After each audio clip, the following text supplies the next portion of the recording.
કેમ સુરક્ષા રાખવી, છોરી કે કાતર કે એવું કંઈ આવે તો બાકસ દીવો ચાલુ કર્યો હોય તો આપણે શું ધ્યાન રાખવું જોઈએ એ આપણે કાલે સમજાતા. તો હવે તમે આવી રીતે શેરીમાં હાલતા હોય કે રમતા હોય, બરોબર, તમને મમ્મી ચાલીને લઈ જતી હોય, તમે બહાર જતા હોય ત્યારે ચાલીને જાઓ ને બધા, તો શેરીમાંથી જાઓ ને, તો હવે ત્યારે શું ધ્યાન રાખવાનું રસ્તા ઉપર આપણે હાલતા હોય ત્યારે એ આજે સમજવાનું. પછી આપણે હંમેશા ચપ્પલ પહેરીને જવાનું. બધાએ પહેર્યા છે ચપ્પલ પગમાં? હવે તમે પગમાંથી ચપ્પલ કાઢી નાખો જીને એક વખત, બધાએ પોતાની જગ્યાએ જ કાઢી નાખશો, કાઢી નાખો બધાએ ચપ્પલ.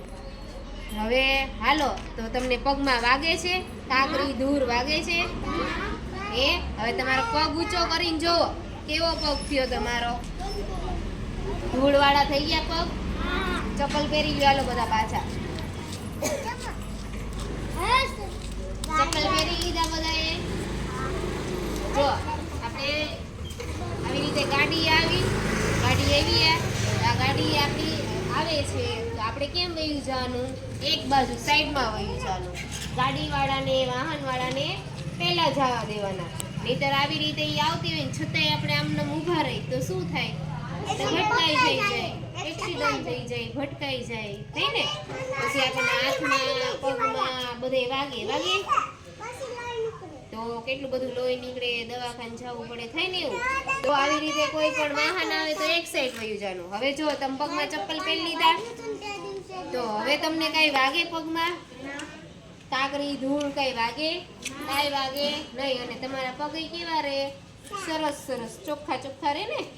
હવે તમે તડકામાં હાલો ખુલ્લા પગે તો તમારા પગ દાજી જાય. એટલે બહાર નીકળી એટલે હંમેશા પહેલા શું પહેરવાના?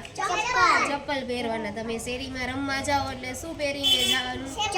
ચપ્પલ. એમને ઉઘાડા પગે રમવાનું નહીં. આજે કેટલા જણા અહીંયા આ બાજુ આજે કેટલા બધા ચપ્પલ પહેરીને નથી આવ્યા, તો તમે તમારા ઘરેથી અહીંયા આવ્યા તો તમને કંઈક અહીંયા રસ્તામાં કાચ હોય, પછી કાંટા હોય, ધૂળ હોય તો એ તમારા પગમાં વાગી જાય તો કેટલું બધું લોહી નીકળે. પછી તમે હાલી ન અગર રમાઈ ન જઈ શકો, થાય એવું.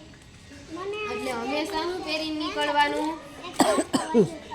શું પહેરવાના? બહાર નીકળો એટલે પહેલા ચપ્પલ. પછી હમણાં આવી રીતે કોઈ વાહન જાય તો પહેલા આપણે ક્યાં વહી જવાનું? સાઈડમાં વહી જવાનું. ક્યાં? સાઈડમાં એને રસ્તો કરી દેવાનો એટલે એ જતા રહે. આપણે ત્યાં ઊભું રહેવાનું નહીં. આપણે બે સાઈડ જોવાનું, વાહન આવે છે આવતા હોય તો આપણે ઊભું રહી જવાનું, હાલવાનું નહીં, નહીં તો આપણું એક્સિડન્ટ થઈ જાય. હવે હાલો જીને બધા, હાલો ધીમે હો, હાલો બધા. હવે જો અહીંયા ગાય આવી, શું કરશું આપણે? ગાયની ઉપરથી હલાય ન હલાય તો શું કરવાનું? ગાયને હી એમ કરવાનું, એને મારવાનું નહીં, એને આમ પથ્થર લઈને મારવાનું નહીં. એને માતા કહેવાય એટલે એને હી કરવાનું, એટલે એ ગાય છે ને જતી જ રહેશે. અને કૂતરું હોય તો એને આમ હટ કરો એટલે શું થાય? ઈ જતું રહે. એને મારવાનું નહીં, નહીં તો એને વાગે. તમને કોક મારે તો તમને વાગે છે બધાને? એમ ગાયને મારી તો ગાય નહીં વાગે ને. તો એમ કરવાનું નહીં. આપણે એક સાઈડથી નાલો બધા, જો હટ હાલો આમ એક બાજુ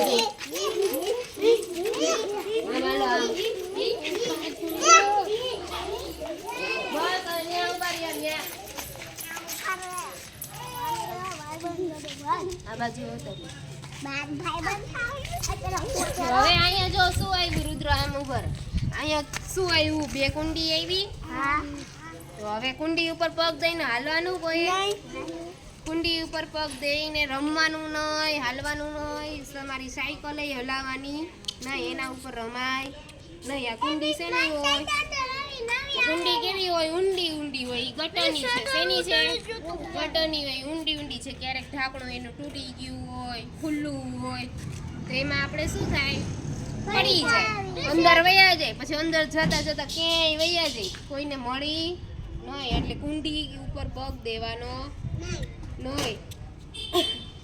અહીંયા છાણ પડ્યું હોય તો એના ઉપર પણ પગ દેવાનો નહીં, નહીં તો તમારા ચપ્પલ કેવા થાય?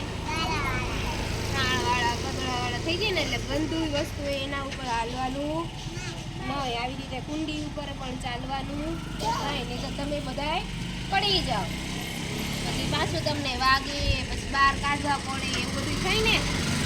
એના ઉપર પગ દેવાનો,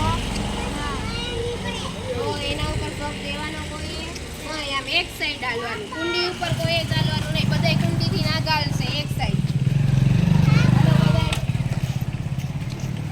બધાય કુંડી ઉપર પગ દેશે નહીં, ક્યારેક આપણે પડી જાય.